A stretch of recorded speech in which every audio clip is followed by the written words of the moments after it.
محترم ساتھیوں، ایک اچھی خاصی تعداد حاضرین میں سے وہ اب خطبہ ختم ہو رہا ہے، اب تشریف لا رہے ہیں۔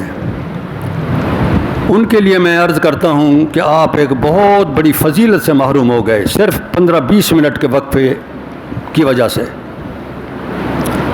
چونکہ بہت بڑا اجر آپ لوگوں نے لینا تھا اللہ کے ہاں، اس سے محروم ہو گئے ہو۔ جمعہ کے دن خطبہ جمعہ کا بنیادی مقصد یہ ہے کہ مسلمانوں میں اسلامی روح قائم رہے۔ خطیب کی ذمہ داری ہے، فرض ہے کہ وہ دینی احکام بیان کرے، ادھر ادھر کے قصے کہانیاں نہ بیان کرے، قرآن مقدس کی آیات کا ترجمہ سنائے، احادیث مبارکہ کا ترجمہ سنائے، بس اہم باتیں کرے جن کی پبلک کو، عوام کو ضرورت ہے۔ یہی مقصد ہوتا ہے خطبہ جمعہ میں۔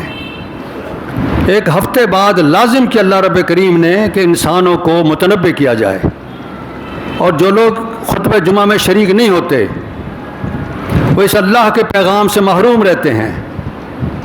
اللہ کے پیغام سے جو محروم رہ جائے گا وہ عمل کیسے کرے گا؟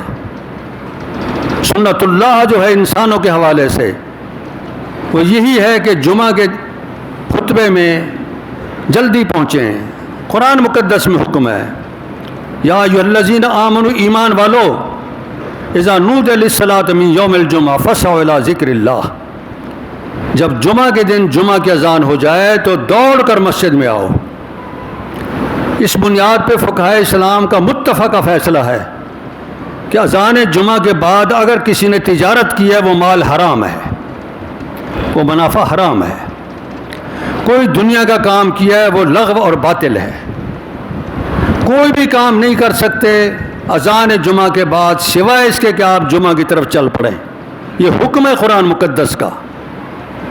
آپ لوگ صرف 15-20 منٹ کے فائدے کے لیے گھر بیٹھے رہتے ہو اور اتنے بڑے اعزاز سے محروم رہ جاتے ہو، یہ افسوس کی بات ہے۔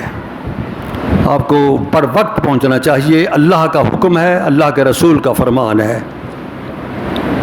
اعوذ باللہ من الشیطان الرجیم، ان اللہ وملائکتہ یصلون علی النبی یا ایھا الذین آمنوا صلوا علیہ وسلموا تسلیما، اللہم صل علی محمد وعلی آل محمد کما صلیت علی ابراہیم وعلی آل ابراہیم انک حمید مجید، اللہم بارک علی محمد وعلی آل محمد کما بارکت علی ابراہیم وعلی آل ابراہیم انک حمید مجید۔